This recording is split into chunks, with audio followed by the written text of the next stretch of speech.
G'day, this is Captain-Noob and this is Pew Pew. So yeah, this is a unique weapon from Fallout New Vegas that has been ported in and created in Fallout 4, and you know what, I reckon they did a good job there, even down to the decals and extra details on this thing, which we'll see too better in first person. But yeah, this looks good. Now the way they've went about it is actually kind of interesting, because they've taken just the front end from the long laser barrel and put it like to there and fused it with the handle there, but you're still allowed to get attachments there, so I really think this is well done.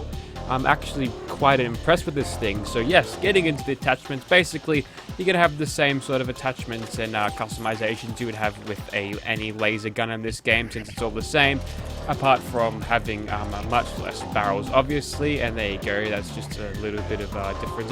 It makes it a tiny bit longer there. I'm not sure if that's intentional, but that's just what happens. Next up, we'll go for a sharpshooter's grip there, and that'll make it a little bit better, looks a little bit nicer there, and it's probably a little bit more comfortable, so it's a win all around.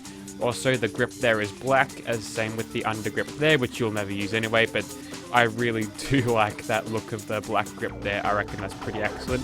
We'll go for improved sights there, even though there's really not a lot we can do with in terms of sights, and you can actually put a barrel attachment on this if you feel like it. And to differentiate this thing between the New Vegas one, we'll extend that range with a fine-tuned beam focuser there, yeah. And of course, a legendary effect is always applicable to these weapons. I love how that's all red. That's actually kind of good. The colors on this thing are in, yeah, it's brilliant.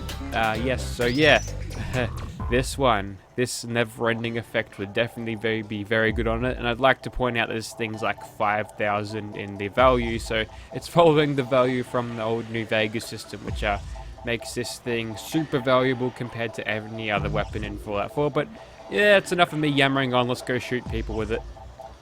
Righto, let's give the Pew Pew a run for its money in Fallout 4, starting in Gunner's Plaza. Now, before we get into actually killing people, this thing, like in Fallout New Vegas, only has 2 shots in its capacitor before it needs to reload, but unlike the one in New Vegas, this thing's not going to be chewing up 5 energy cells per shot like the New Vegas one is. In fact, it fires just the 1 fusion cell at a time, giving this thing unparalleled ammo efficiency, which is extremely powerful.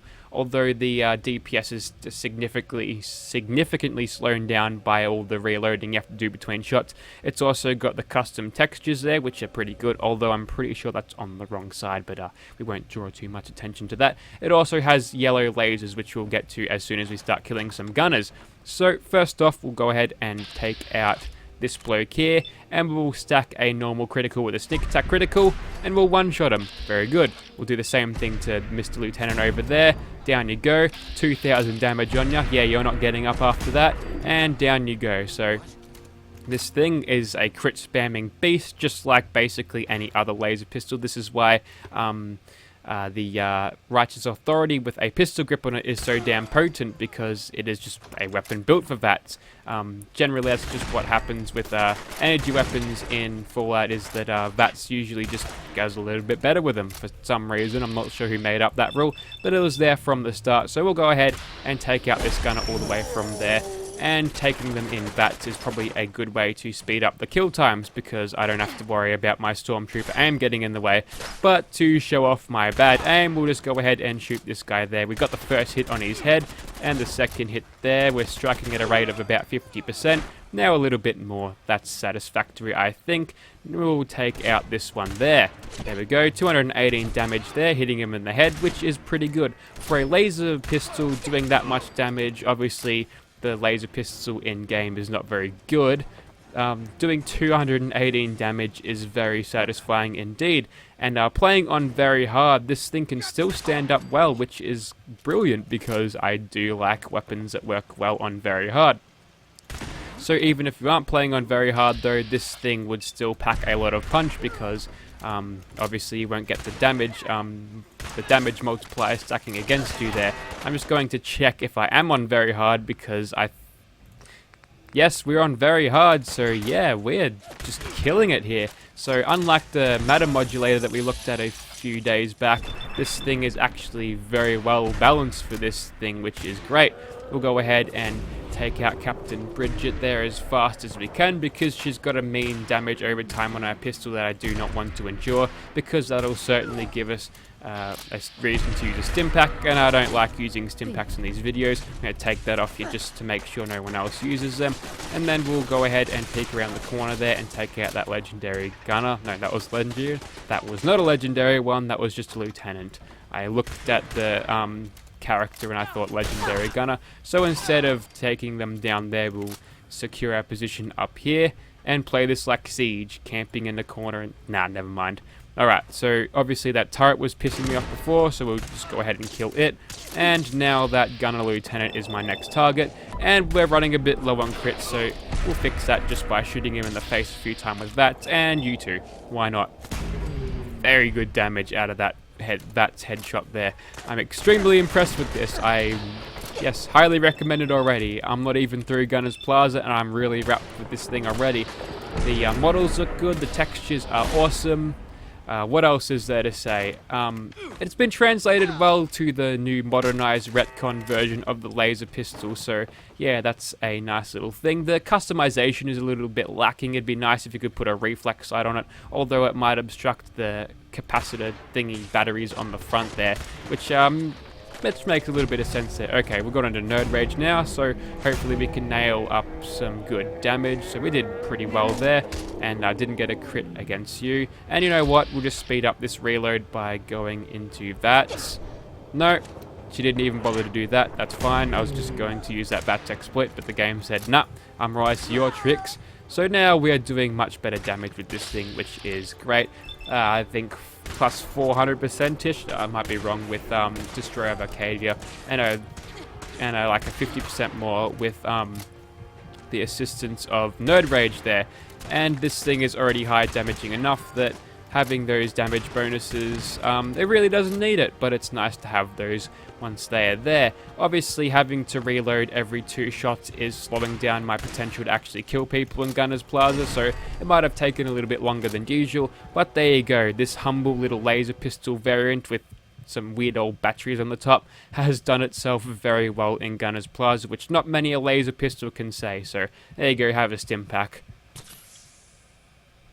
Okay, now we're in Felon's apartment store, going to take on some tankier super mutants, but we've got a little bit of help this time, and not in the help of companions. We've got ourselves a beam splitter, plus the wounding effect, so we should actually go ahead and give them lots of damage over time, and hopefully that'll kill them nice and quickly. The only caveat to this is we've got to get in nice and close for this to actually work, so we'll just sneak up to this person, and bang bang.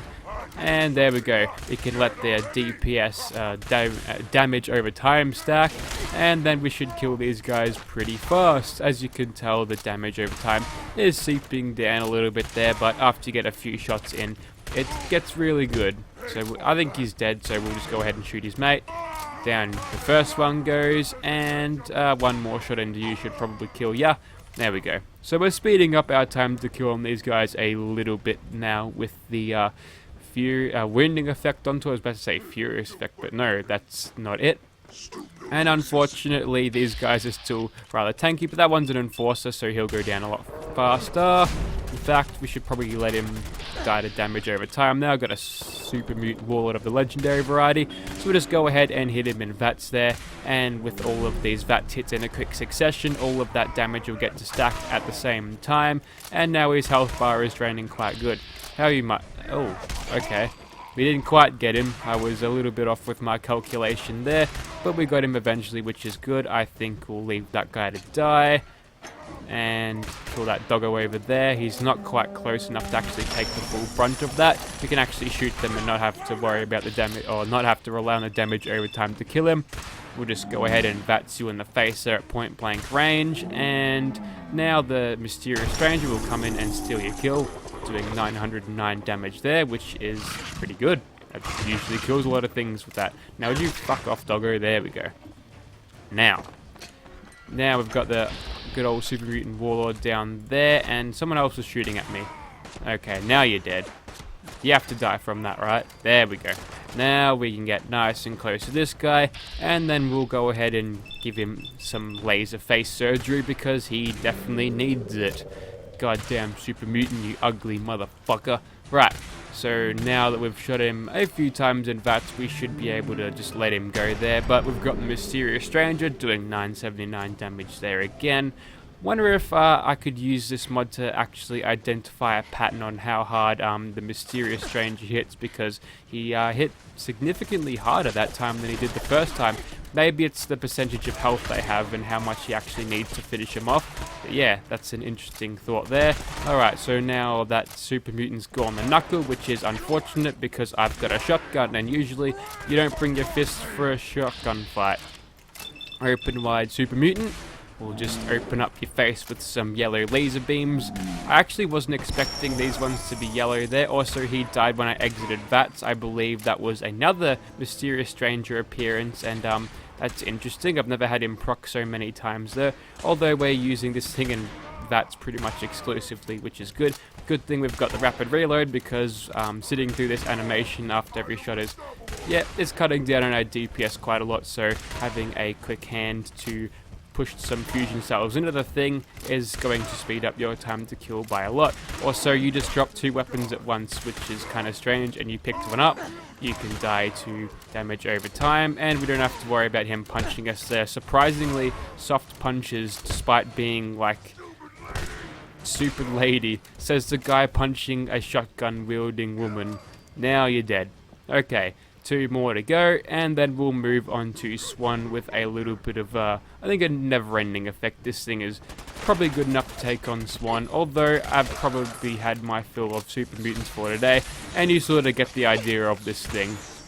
Maybe I'll leave that one for you to test out, so if you want to go ahead and download this and tell me how great that never-ending effect is, then I'd like to see that. But I'm pretty sure you've seen enough of this weapon to realize what it can do, and you've heard enough of me for today. So you know what, I think I will end this here. So that was Pew Pew, one of the unique weapons that was from the same author that had the Q35 battle modulator. Whilst that one looked cool, its performance was lacking.